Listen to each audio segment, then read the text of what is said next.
Dear class 10, a very good morning to all of you. And we were in the last class, we talked about the new topic, that is metals and non-metals, and we talked about the physical properties of metals, that metals are hard in nature, they are brittle, that means, they are malleable, that means they can be drawn into thin sheets, and they can be made into thin sheets like aluminium. Then they are ductile in nature, that means you can draw the metal into thin wires like copper. So that and it conducts heat and electricity. And we talked about another property is that it is sonorous, that means it makes a ringing sound when metals are struck with another metal or by another substance. So now we will be talking about physical properties of non-metals. Now what happens here is that non-metal, there are very few non-metals that can be compared to the metals, and there is some examples of non-metals are carbon, then this carbon has different forms like graphite, then it has gold, then it has diamond. Just see that diamond is the hardest substance we know, and on the other hand graphite, it is a very good conductor of electricity. Generally non-metals are not good conductors of electricity, whereas graphite, which is a non-metal, it is a very good conductor of electricity. Then you have sulfur and iodine. Generally iodine, it has a metallic, it has a luster, it has a shine. Iodine, if you see it, though it is a non-metal, but what happens, metals are lustrous in nature, they have a shining appearance, but non-metals do not have the shining appearance, and they are, but there is always, as I told you, there is always an exception, that there is exception regarding the properties of the metals and the non-metals or any substances which you can take. So here, as we are talking about the different substances which exist as metals and non-metals, they have their general chemical or physical properties. But what happens here is that there is always an exception. Like as I told you that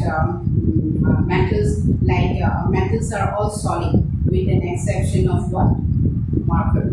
So it is because of this property, it is used in the thermometer, and it is quite sensitive to the rise of temperature, and that is why it is used in the thermometer, so that a rise in the body temperature will make the level of mercury to increase. So that gives you the temperature scale or at what the concerned person is suffering. That means what is the temperature of that concerned person. So as we know that the non-metals, they are either solids or gases, but there is an exception that bromine is a liquid. So non-metals are either their physical state. The first physical state is that they are either metals or they are either solid or liquid. Solid or gas at the normal condition, but there is an exception that bromine is a liquid, and this bromine is a non-metal.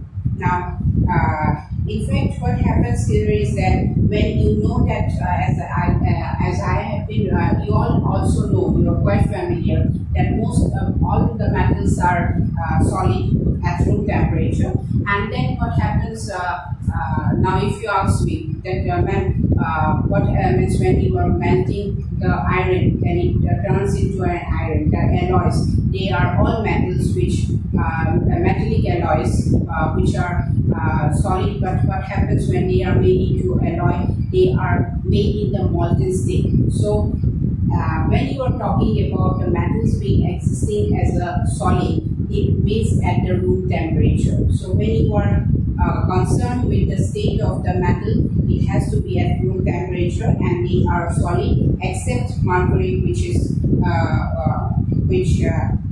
a liquid, and then this they have also a high melting and boiling point. Please remember that metals have high melting and boiling point, with an exception that gallium and cesium, they have a very low melting point, and these two metals will melt even if you keep them on your palm. So as I told you that these metals have high melting and boiling point, and what is the exception is that it is like gallium and cesium, which exists as a metal, but it has a low melting point, and if you keep it on your palm, then it will melt.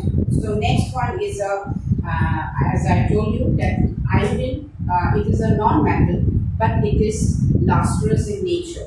Generally, non-metals are non-lustrous in nature, but there is an exception with iodine. It has a very shiny appearance, and it looks like crystals, right? So this carbon, again, it is a non-metal, but it can exist in different forms.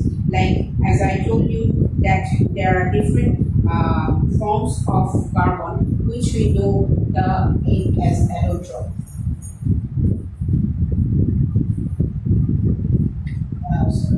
This is known as allotrope. And what are the allotropes of carbon? Allotrope of carbon is one is diamond.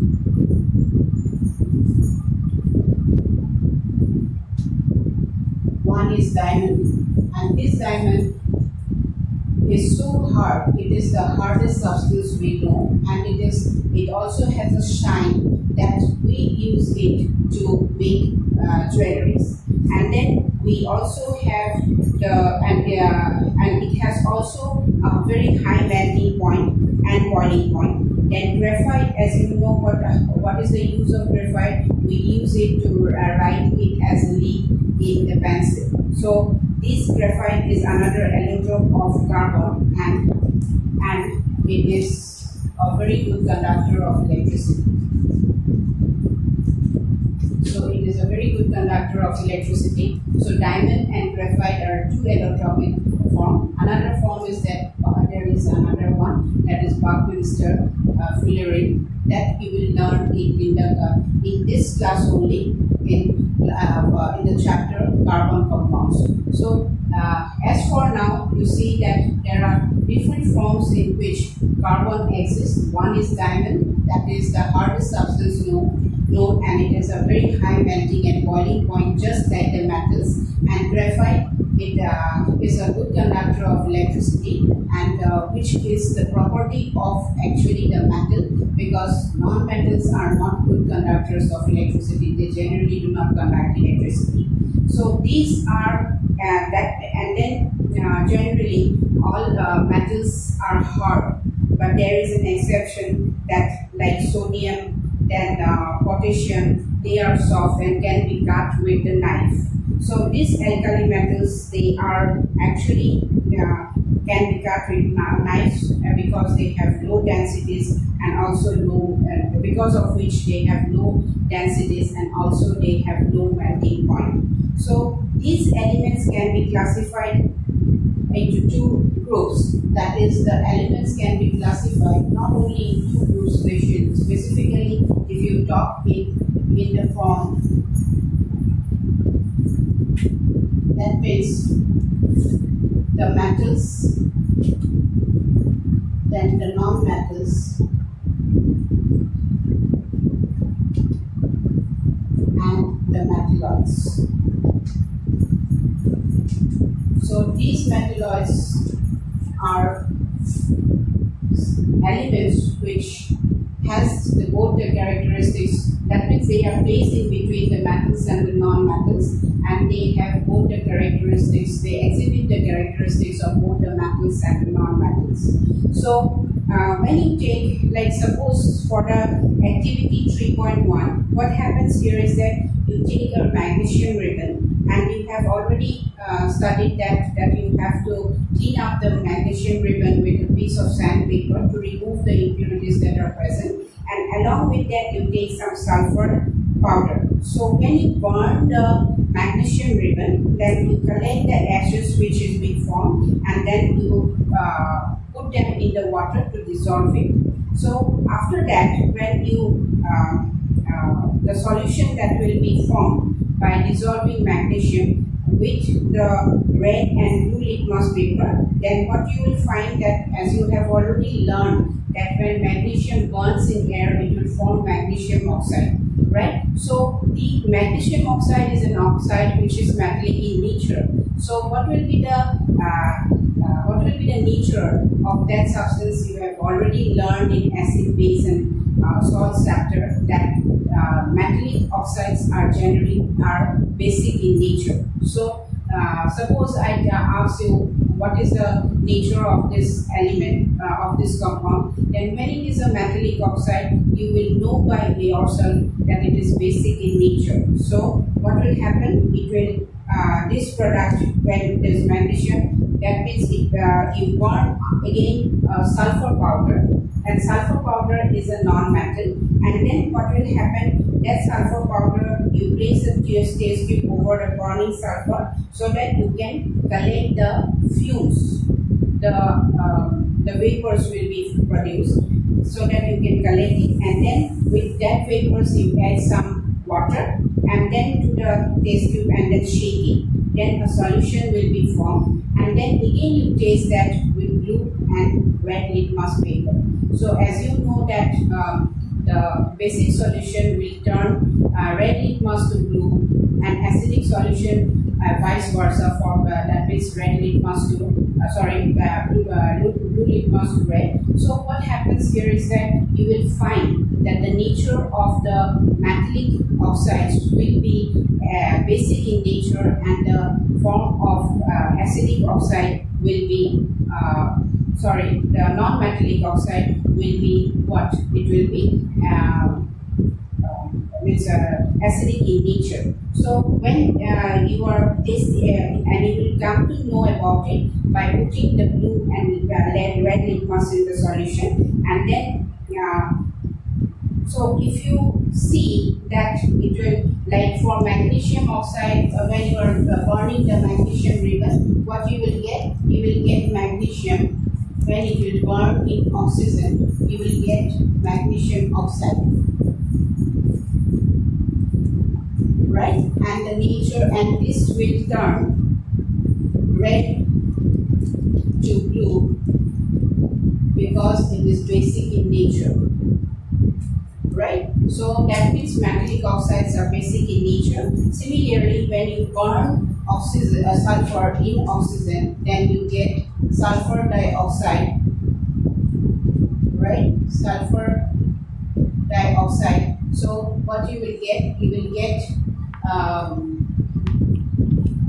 sulfur dioxide, and this is non-metal, and it will turn blue litmus to red, and it is acidic in nature, right? So I am ending my class over here. Please go through this, and as I have explained you the physical properties of metals and non-metals, and in the next class we will have a discussion about the chemical properties of metals and non-metals. Till that time, thank you very much.